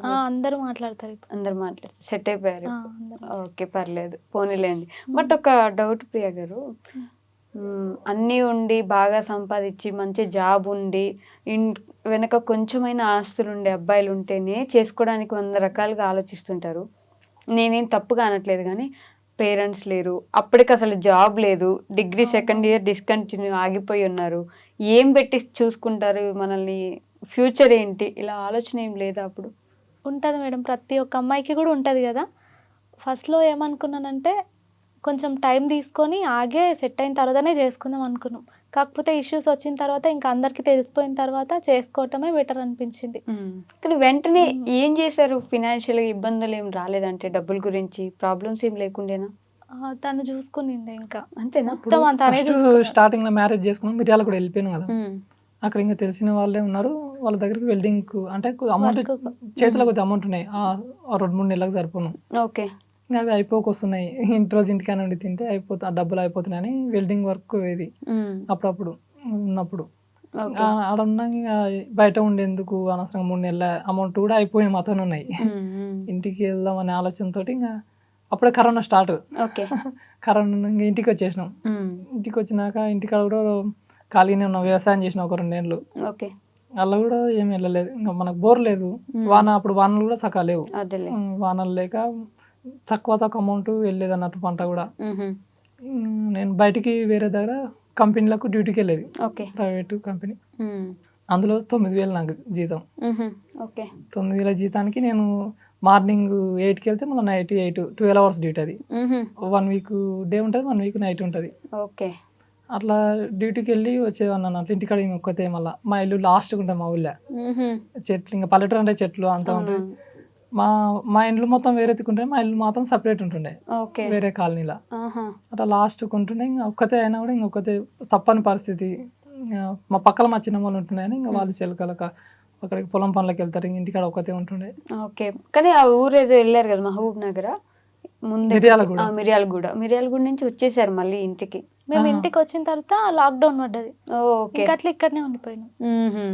ఉండి కొన్ని రోజులు ఉండి అక్కడికి వెళ్దాం అనుకున్నాము, కానీ ఆ టైంలో లాక్డౌన్ పడ్డది, ఇంక ఇక్కడనే ఉండి. కరోనా ఎక్కువ అయిపోయింది, మళ్ళీ అక్కడ వెళ్ళి ఎందుకు ఇబ్బంది పడడం అని ఇక్కడే ఉండిపోయినాం. ఓకే. అప్పటికి మీకు సొంత ఇల్లు ఉంది?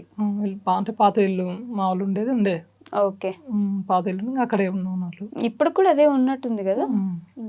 ఫస్ట్ లో మా ఇంట్లోనే ఉండలేదు, మా వీళ్ళ చిన్నమ్మ వాళ్ళ ఇంట్లో ఉన్నాం ఒక 2 months ఏమో. ఓకే. ఆ తర్వాత మా ఇంటికి వచ్చేసిన. అప్పటి నుంచి మీరే చూసుకుంటున్నారు మొత్తం, ఏది ఉన్నా సరే మీరు సంపాదించి ఉన్నదాంతో ఇంట్లో సరుకులు చూసుకోవడం, సర్ది పెట్టుకోవడం సరిపోయేదా నిజంగా? అప్పుడు 9000 వచ్చేది మేడం. నా బండి పెట్రోల్కి 3000 అయిపోయేది. ఓరిని.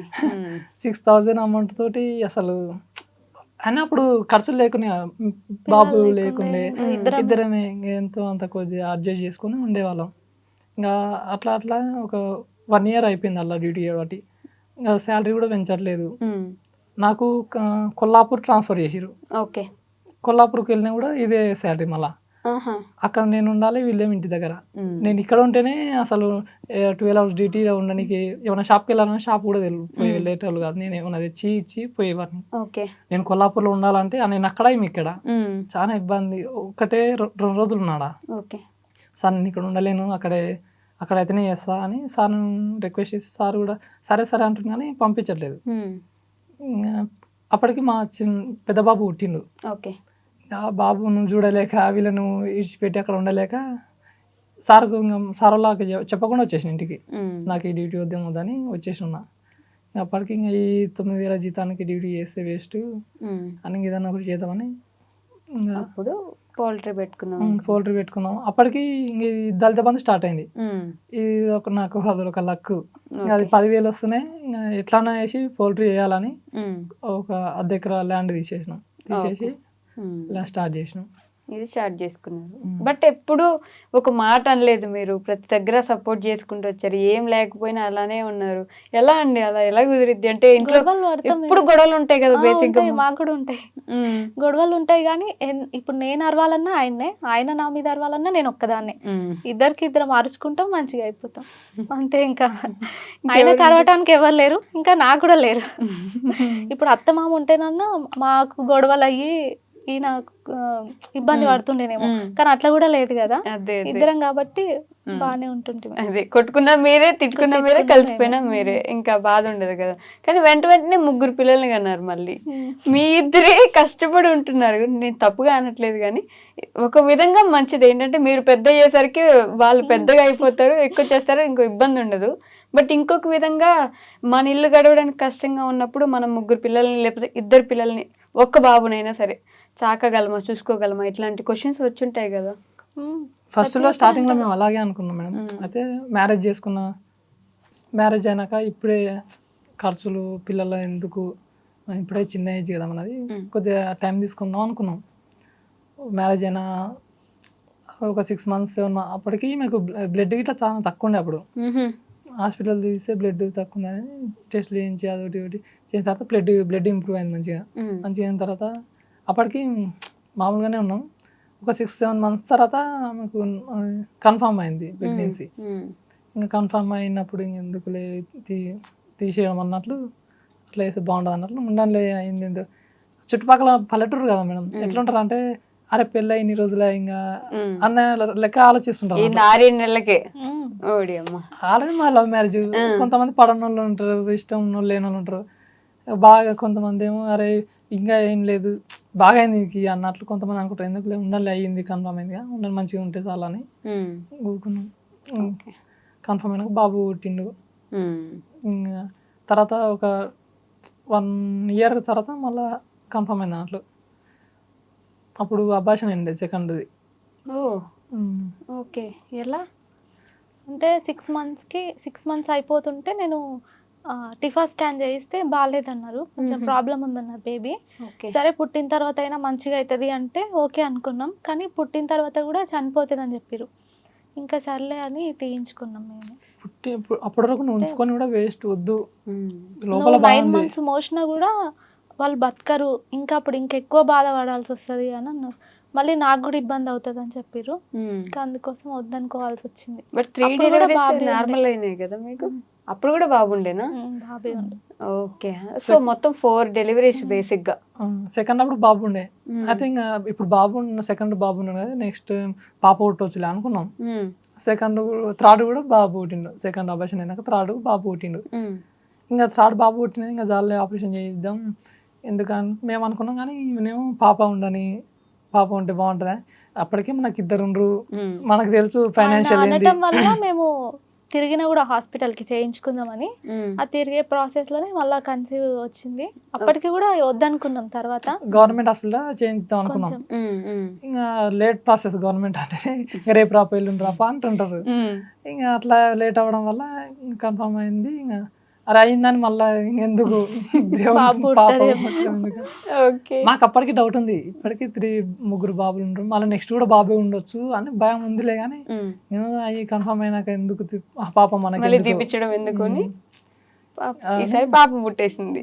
ఏంటి మీ ఆలోచన, అంటే అప్పుడు ఎలా ఉండింది ఆ మైండ్ లో థాట్స్? నేను వీడియో చూసా ప్రెగ్నెన్సీ అప్పుడు, కష్టం, నా వల్ల అవ్వట్లేదు, నేను ఈ నొప్పులతో ఉంటానా బ్రతుకుతానా పోతాను అన్నట్టు నా పరిస్థితి. పాప పుట్టిన తర్వాత ఎలా ఉండింది అప్పుడు? ఇంకా ఎవరైనా సరే అన్ని నొప్పులు మర్చిపోతారు. నేనైతే ఇంకా హ్యాపీ. ఎస్పెషల్లీ పాప కోరుకున్నారు కదా. ఒకవేళ బాబు పుట్టింటే ఆ నొప్పులు అట్లే ఉంటుండే. పాప పుట్టినందుకు అసలు చాలా హ్యాపీ. మంచిగా వాయిస్ ఓవర్లు అయితే బడబడ చెప్తానే ఉంటారు కంటిన్యూస్ గా. అదే ఎవరు పక్కన లేకపోతే నాకు ఆలోచనలు వస్తుంటాయి. వెళ్ళిపోము.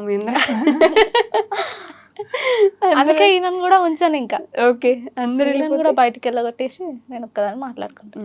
ఈ 100K అయినప్పుడు సిల్వర్ బటన్ రావడము, ఫస్ట్ మోనిటైజేషన్ అవ్వడము, ఫస్ట్ పేమెంట్ తీసుకోవడము, ఎలా ఉండేది ఇదంతా? అసలు ఎక్స్పెక్ట్ చేయలే నేను కూడా. ఫస్ట్ కూడా ఒక ఛానల్ స్టార్ట్ చేసిన, ఒక 2-3 వీడియోస్ పెట్టి నా వల్ల కాదులే అన్నట్టు డిలీట్ చేసేసిన మళ్ళీ. ఓకే. తర్వాత మళ్ళీ మా చిన్న బాబు పుట్టిన తర్వాత మళ్ళీ స్టార్ట్ చేసిన. అప్పుడు 1 monthకే మానిటైజేషన్ అయిపోయింది. ఇంకా కంటిన్యూగా వీడియోస్ పెట్టిన. ఈ వీడియో అప్పుడు కూడా నేను విన్నాను అనమాట, యూట్యూబ్ కోసం నేను ఎంత కష్టపడ్డానో నాకే తెలుసు అని చెప్పేసి. ఏంటి ఆ కష్టం ఎందుకు? ఇప్పుడు పిల్లలు ఉంటారు, వాళ్ళని చూసుకోవాలి, ఇంట్లో వర్క్ చూసుకోవాలి, ఇంకా నేను టైలరింగ్ చేస్తుంటే అవి కుట్టుకోవాలి, చాలా ఇబ్బంది అవుతుండే. పిల్లలు ఏంటంటే ఒక దగ్గర ఉండరు కదా, ఇంకా వాళ్ళని తీసుకురావటం, వాయిస్ ఇచ్చుకోవటం. నేను ఫీడింగ్ చేస్తూ కూడా వాయిస్ ఇచ్చుకునేదాన్ని ఖాళీగా కూర్చోకుండా. ఇంకా అట్లా చాలా ఇబ్బంది అయ్యేది. ఇంట్లో వర్క్ చేసుకోవటం, మళ్ళీ పిల్లల్ని పట్టుకోవటానికి ఎవరు లేదు కదా, చాలా ఇబ్బంది అయ్యేది. ఈ లోన్లీనెస్ అనిపించేదా మీకు ఎప్పుడైనా?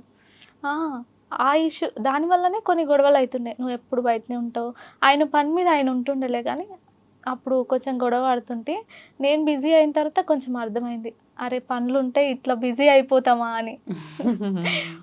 ఇప్పుడు ఇద్దరు పనులు ఇద్దరు చేసుకుంటున్నారు. మీరు యూట్యూబ్ వీడియోస్ చేస్తారు, ఆయన బయట పౌల్ట్రీ చేసుకుంటారు. సో సరిపోతుంది. ఇప్పుడు యూట్యూబ్ నుంచి ఫస్ట్ రెవెన్యూ ఎంత తీసుకున్నారు గుర్తుందా? 11,300 తీసుకున్నా. ఓకే. ఏం చేశారు మరి ఆ మనీతో? నేను ఇయర్ రింగ్స్ చేయించుకున్నా, గోల్డ్. నైస్. గుర్తుండాలని చేయించుకున్నాను. బట్ మీరు బాగానే సపోర్ట్ చేస్తున్నారా లెక్కన? ఏం అనట్లేదు కదా? అయితే అప్పుడు మనకి ఇప్పుడు ఫైనాన్షియల్గా అప్పు చేసిన ఉన్నా వస్తాయి కదా. అంటే ఫస్ట్లో స్టార్టింగ్లో వీడియోస్ చేస్తుంటే అవి ఒకటి తీసుకురా, వీడియోస్ చేయడానికి అవి ఒకటి ఖర్చు చేస్తుంటే అన్నట్లు. నువ్వు వీడియో అలా చేసి సంపాదించేదేమో కానీ నాతో ఖర్చు పెట్టించేది ఎక్కువ ఉంది. వీడియోస్ చేస్తుంటే దాని నుంచి వచ్చేది ఎంత ఎప్పుడు వస్తుందో తెలియదు. కానీ ఇప్పుడు ఎందుకు ఇంత ఇబ్బంది పెడదు, ఇప్పుడు ఉన్నదే ఫైనాన్షియల్గా ఇబ్బంది ఉండడం, అంతా ఖర్చు ఎందుకు ఇప్పినా అనేది నేను. కాకపోతే ఇంకా తన ఇష్టంతో చేశాను అన్నట్టు, నన్ను ఇంకా తెప్పించుకునేది ఏంటో వీడియోస్ చేసేది. అలా ఫస్ట్ శాలరీ వచ్చినాక నాకు కూడా అరే దీని నుంచి కూడా వస్తున్నాయి, సపోర్ట్ చేసి ఇంకా రావచ్చు, మనకు ఫైనాన్షియల్ ఇబ్బంది ఉండదు అని. ఇంకా అంటే ఇంతవరకు ఎట్లా ఉండంటే నా మ్యారేజ్ అయిన 2-3 years వరకు ఒక్కొక్కసారి ఇప్పుడు నా అమౌంట్ విషయంలో నాకు ఇబ్బంది అనిపించింది. అంటే అరే మా ఇంట్లో నేను ఒక్కరిని, మా నాయన ఉంటే బాగుంటుండే, ఫైనాన్షియల్ అసలు నేను ఒక్కనే కష్టపడి ఇట్లా నేను ఇంత చిన్న ఏజ్లో ఇంత కష్టం ఎందుకు అని అనిపించేది. మా ఫాదర్ ఉంటే ఎవరన్నా అప్పు అడగాలన్నా ఆయన పోయి తీసుకొస్తుండే, పెద్దోళ్ళు వాళ్ళని చూసి ఇస్తారు, మనం పోయి అడగాలంటే పిల్లలకు ఏం చేయాలన్నట్లు ఇయ్యరు. అట్లాంటప్పుడు ఇంకా నేను అంత ఫైనాన్షియల్ చాలా ఇబ్బంది ఉండేది. అది దీని నుంచి వస్తుంది. మా ఇంట్లో నాకు కూడా నేను సంపాదించేది కాకుండా నాతో పాటు సంపాదిస్తుంది, ఇంట్లో ఇబ్బంది ఏమి ఉండదు, నేను సపోర్ట్ చేసి ఇంకా ఫైనాన్షియల్ ఇంకా మంచిగా కావచ్చు అని ఇంకా అప్పటి నుంచి కొద్దిగా సపోర్ట్ చేయడం స్టార్ట్ చేసినారా? నైస్ కదా. కానీ మీ ఇద్దరికి 1 year తర్వాత ఇంకా సపోర్ట్ చేయడం స్టార్ట్ చేసింది. ఆ 1 year ఇంకా నేను కష్టపడ్డా. ఓకే. ఎవరు నమ్మనప్పుడే కదా ఏదో ఒకటి చేస్తూ పోవాలి. వేరే వాళ్ళైనా సరే వీడియోస్ తీసుకునే టైంకి ఇంటికి వచ్చారనుకో, ఏం పని లేక ఈ పని పెట్టుకున్నావా అన్నట్టు మాట్లాడుతుండే. అంటే ఏం పని లేక వీడియోస్ తీసుకుంటా కూర్చున్నావా, ఇవన్నీ ఎందుకు అవసరమా అన్నట్టు అంటుండే. ఇప్పుడేమో వీడియోస్ ఎట్లా తీయాలి చెప్పవా, మేము తీస్తామని నన్నే అడుగుతారు. చూసారా, అది ప్రౌడ్ మూమెంట్ మీకు. అంతే, బిగినింగ్ లో ఎవరు నమ్మరు, అందరూ ఒక మాట అంటారు. అలా అన్నప్పుడు కూడా పర్లేదులే నేను నిలబడతా చేస్తా ఏదో ఒక రోజు ఆ ప్లేస్కి వెళ్ళినప్పుడు చూద్దాం. ఎవరేమన్నా జస్ట్ స్మైల్ ఇస్తుంటే వదిలేస్తుంటే ఇంకా అవునా? అంతే. అదే ఈ రోజు ఇక్కడ నిలబెట్టింది మిమ్మల్ని.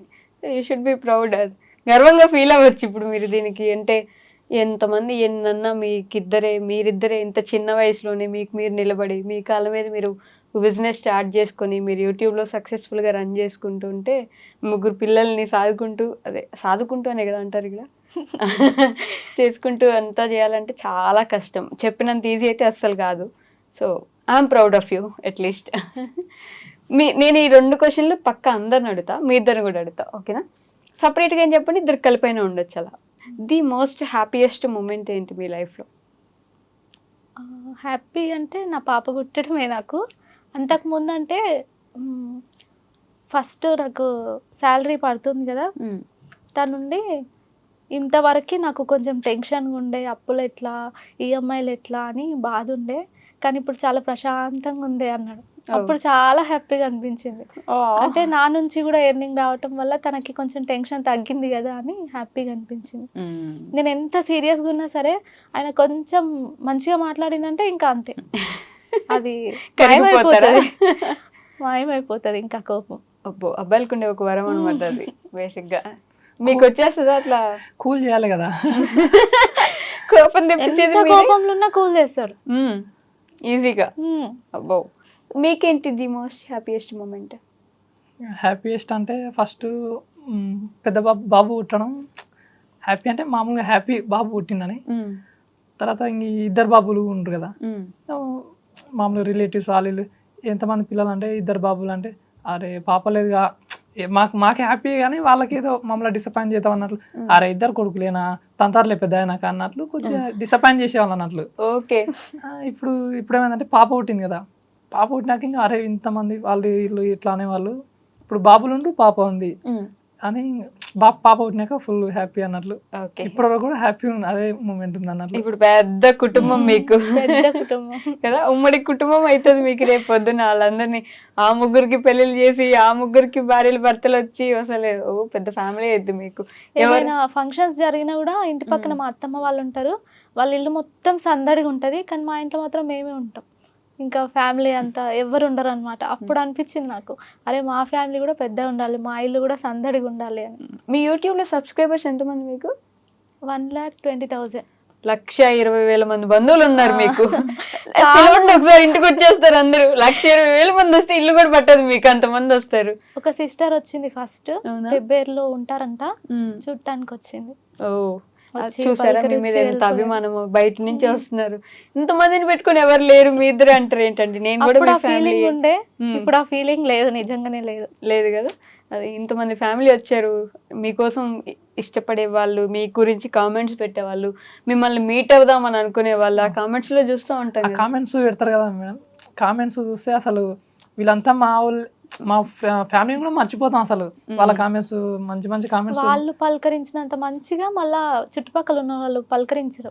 మీ బంధువులు కూడా అంటారు, వాళ్ళే ప్రేమగా ఏం చేస్తున్నారని మాట్లాడతారు, వరుసలు కూడా కలిపేస్తారు, వదిన అని, అన్న అని, అక్క అని, బావ అని.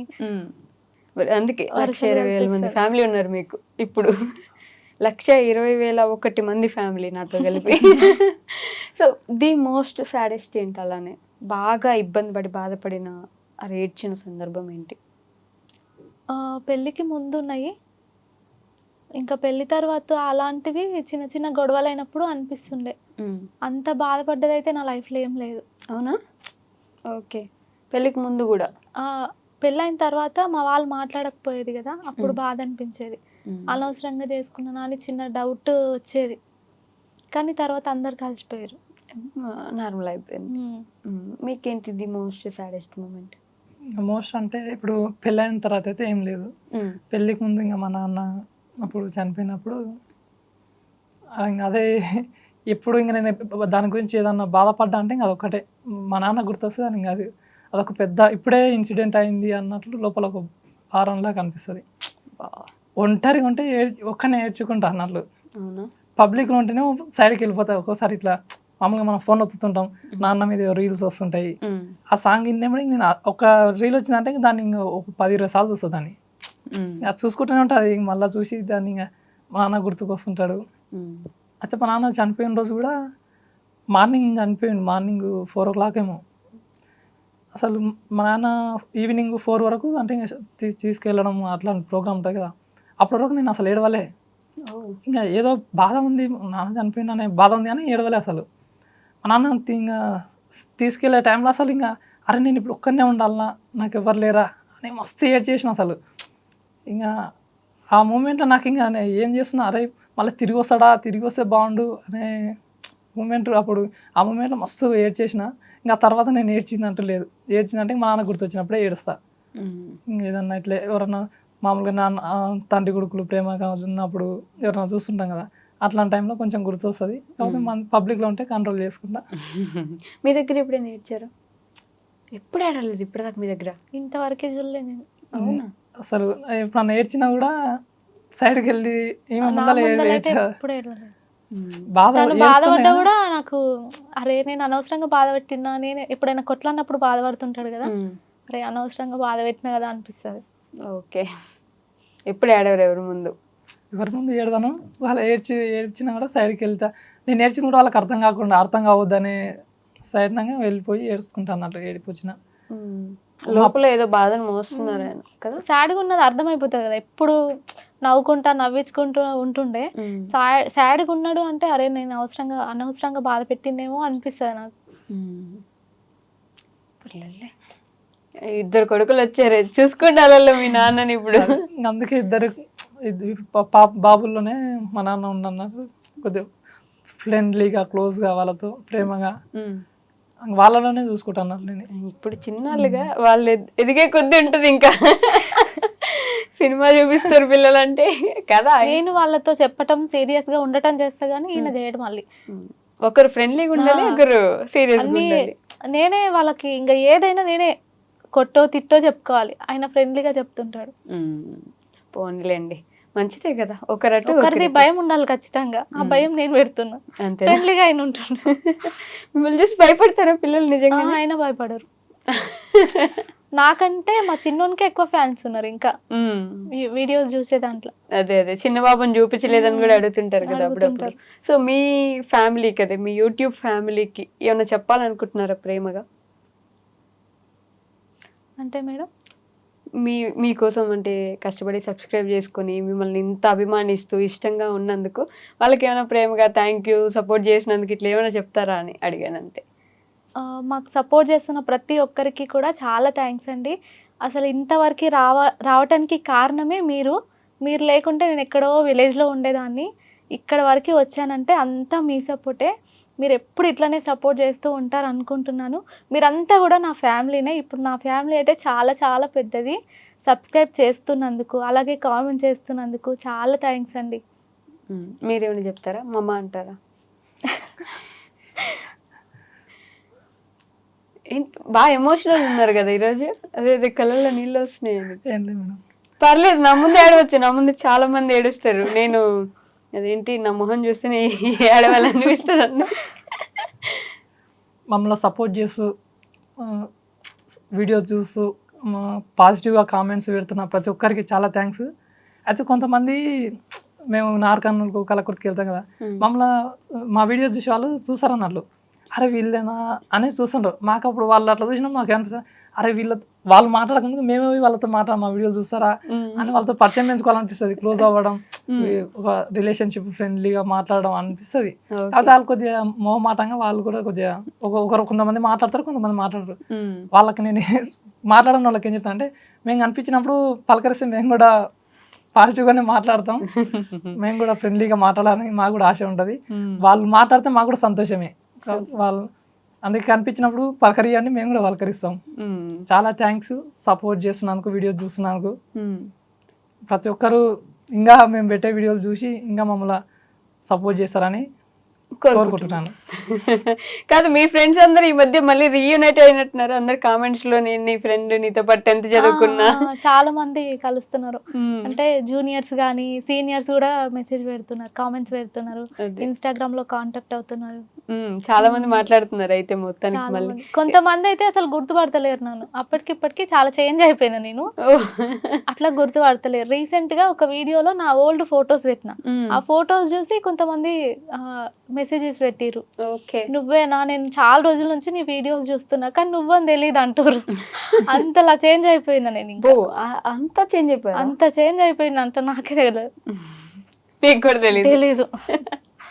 సో మీ ఇద్దరికి నిజంగా చెప్తున్నా, ఇంకా ఇంకా మంచి వీడియోస్ చేయండి, ఇంకా బాగా ఎంటర్టైన్ చేయండి, ఇంకా బాగా గ్రో రావాలి. ఏంటి మీ ఫైనల్ గోల్ యూట్యూబ్ నుంచి కానీ? ఫేమస్ అవ్వాలని, ఇంకా దేనికోసం ఇది స్టార్ట్ చేయలేదు, మనీ ఎర్నింగ్ కోసమే చేసిన. ఇంతే ప్రశాంతంగా సాగిపోయినా పర్వాలేదు. ఇంతకంటే ఎక్కువ రావాలని నేనేం కోరుకుంటలేను, ఇంతకన్నా పడిపోకూడదని అనుకుంటున్నాను. ఒక ఇల్లు కట్టుకుంటే, ఉమ్. ఇల్లు కల ఉంది కదా, ఫస్ట్ అప్పు తీరాలి మేడం. అప్పు తీరిన తర్వాత ఒక ఇల్లు కట్టుకోవాలని. ఎంత ఉంది అప్పు? 10 lakhs ఉంటుంది మేడం. ఇప్పుడు ఇద్దరు కలిసి తీర్చుకుంటున్నారు. ఇప్పుడు కోళ్ళపారంకి అయింది కదా మేడం, అది చాలా మంది కామెంట్స్ లో కూడా అంటుంటారు ఫస్ట్ ఇల్లు కట్టుకోండి, ఇల్లు కట్టుకోండి అని. కానీ అప్పు ఉన్నప్పుడు ఇంకా వేరే పని పెట్టుకోవద్దు. ఈ అప్పు తీర్చుకున్న తర్వాత ఇంకా ఏది చేసుకున్నా ఏం కాదు. పర్లేదులే, మీకు ఒక గోల్ ఉంది కదా, సో ఆ దిశలో వెళ్ళిపోతున్నారు. అలానే ముందుకెళ్ళండి, ఇంకా మంచి మంచి వీడియోలు చేయాలని, మా అందరి సపోర్ట్ ఎప్పుడు అలానే ఉండాలని నేను కూడా మనస్ఫూర్తిగా కోరుకుంటున్నా. Thank you so much madam. Thank you. Thank you madam.